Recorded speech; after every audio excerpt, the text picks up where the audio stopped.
Live from downtown Detroit, home of WDIV and Click on Detroit, Local 4 News at 11 starts now. With several states reopening their economies this week, Governor Whitmer cautioning what could happen if things move too fast here in Michigan.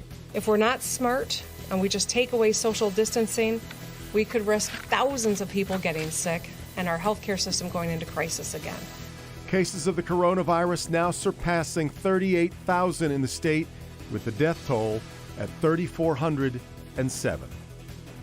We're glad you're with us tonight for Local 4 News at 11. The governor today addressing which industries are most likely to reopen next if things progress well. She's also asking the legislature to approve a 28-day extension of her emergency declaration here in the state. Our Mara McDonald is live downtown tonight. Mara, she says she doesn't need the legislature's approval, but there appears to be some debate here.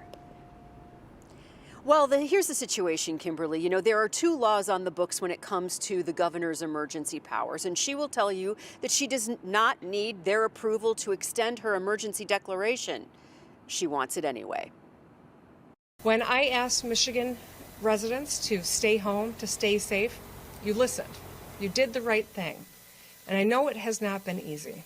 The governor giving the latest numbers, which are encouraging and some idea of what moving the state's economy forward looks like. For starters, it's going to be based on regional numbers, meaning expect to see the Upper Peninsula and points north have eased up restrictions sooner than we do in the metro. We are not out of the woods yet, but we are seeing signs that give us reason to be feeling optimistic, cautiously, but optimistic nonetheless.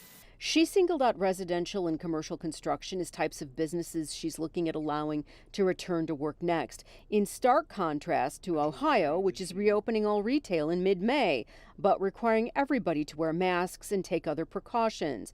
Governor Whitmer is instead asking the legislature to extend her emergency declaration another 28 days. I have multiple distinct independent authorities of constitutional and statutory power to keep people safe as the governor of the state of Michigan. The emergency powers that I have as governor do not depend on an extension from the legislature, but the protections for our healthcare workers do. And so it's better for everyone if we work together to get this right, and that's precisely what I am trying to do. Back here live, you will remember that the governor has gotten some pushback from the legislature on some of the executive orders that she has put out. Some legislators view them as arbitrary in nature. For example, why can there be road construction and road construction workers if you can't have commercial or residential construction going on right now? The legislature is in session this week. Where this stands right now, really, as far as extending her declaration is nebulous. I think we'll have a better idea of where that's going probably sometime tomorrow afternoon. We're live downtown tonight. I'm Mara McDonald, Local 4. We'll see how it plays out. Okay, Mara, thanks.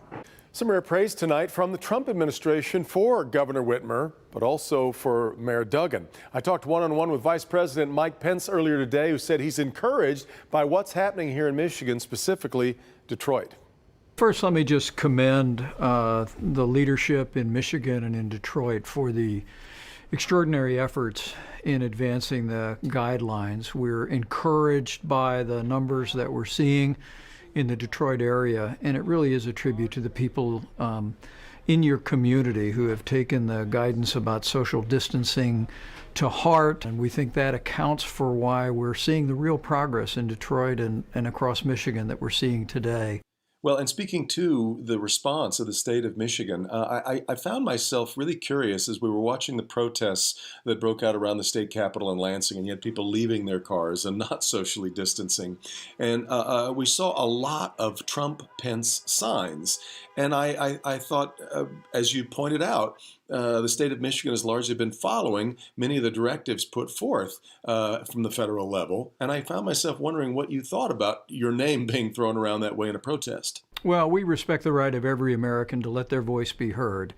Even in the middle of a health emergency, we don't give up our First Amendment rights. And whether it's Michigan or states around the country, I would expect that governors and leaders across the state are going to be listening to the citizens of their state and how strongly we all feel about reopening. But we're just very confident that as we go forward, states will make the right decisions and implement the kind of phased reopening that the president's guidelines for opening up America again contemplate. And as we do that, we think we can safely put this economy and put Americans back to work. But we understand the strong desire of people across Michigan and people across America to go back to work, and we're going to be working very closely with your governor, with the mayor of Detroit, with leaders all across this state and this nation to get America working again just as soon as we can responsibly do that.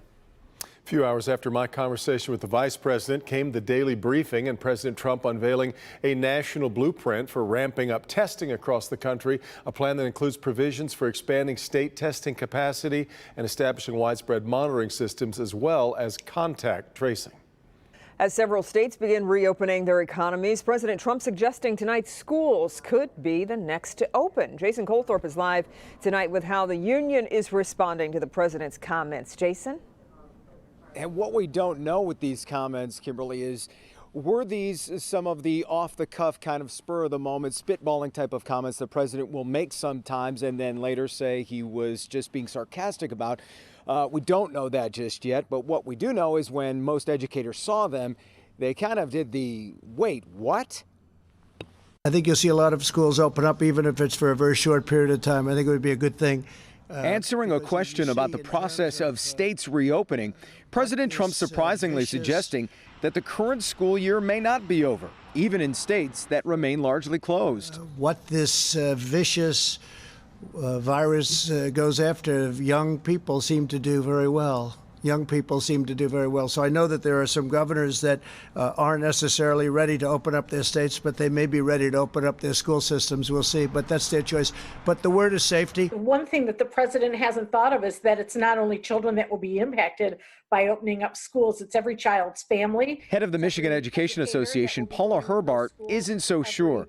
ESP worker that has to make sure that those buildings are safe and secure. The list of unknowns in sending kids back to school, buses, we don't even have a protocol yet, is longer than the lunch line in the cafeteria. Is just not being safe. It's not being secure. With schools and universities worried about how to open up next fall, let alone in the next few weeks, the president's time frame seems unlikely, at least in Michigan. Classrooms in public schools, when you put 25 to 38 students in a classroom, that will be complicated. If we're not. The part of the president's comments that probably jump out to Detroiters were that young people do well with this virus. Obviously, that comes right on the heels of Detroit losing a 5-year-old girl to COVID. But it again highlights the differences, not just between Southeast Michigan and the rest of the state, but Michigan from Florida, from Texas, Ohio, South Dakota, Idaho. It just matters. The whole thing regarding schools could be different throughout the entire country. Kimberly? Yeah. I'm wondering, Jason, is the governor responding to any of this? No, she's not, at least not directly on those comments, but in talking to her staff throughout this whole process for weeks, I can tell you reopening schools at this point is not likely from the governor. Yeah. Okay, we'll see how it plays out. Jason, thank you. Today, Mayor Duggan announced a new $8 million fund to help low-income Detroiters. This effort by Wayne Metro is our attempt to deal with that. This is support for food, support for rent, support for property tax payments, for any range of services, and it basically is for an individual who makes less than $25,000 a year or a family of 4 that makes less than $52,000 a year. And for many Detroiters, the fact that they are setting aside $3 million for water assistance is especially important, because our concern is this.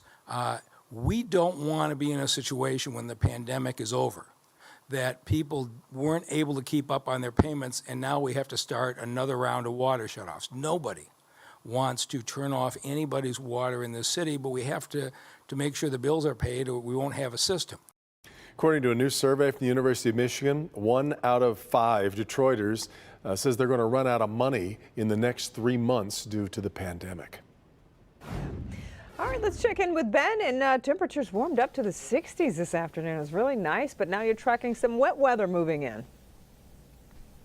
Yeah, Kim, just tonight, a few light showers, but it's overnight. By the time we wake up tomorrow morning, most of the stuff's going to be gone.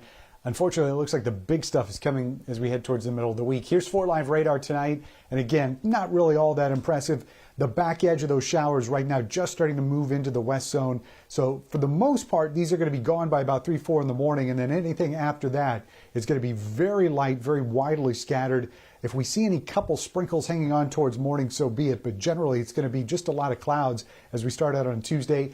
Eventually, we will get some sunshine in here towards the tail end of tomorrow. That'll help temperatures, which, again, that's not going to be the story this week. It is going to be the rain we're expecting Wednesday and Thursday. Those totals are eye-opening, and we're going to run those down for you in the 4-zone forecast coming up in just a few minutes. Guys?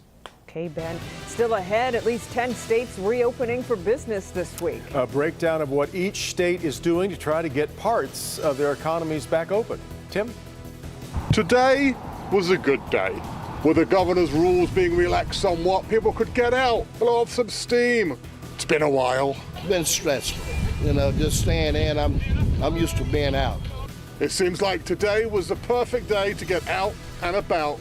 We'll have the night cam and the fishing report coming up in a few minutes. The stories that really keep me going are the ones that showcase the best of who we are as Detroiters. So many of you reached out to us asking how you can help. Well, one thing we can do is to make sure our frontline workers aren't saving lives on an empty stomach. It seems so simple, but it's so meaningful.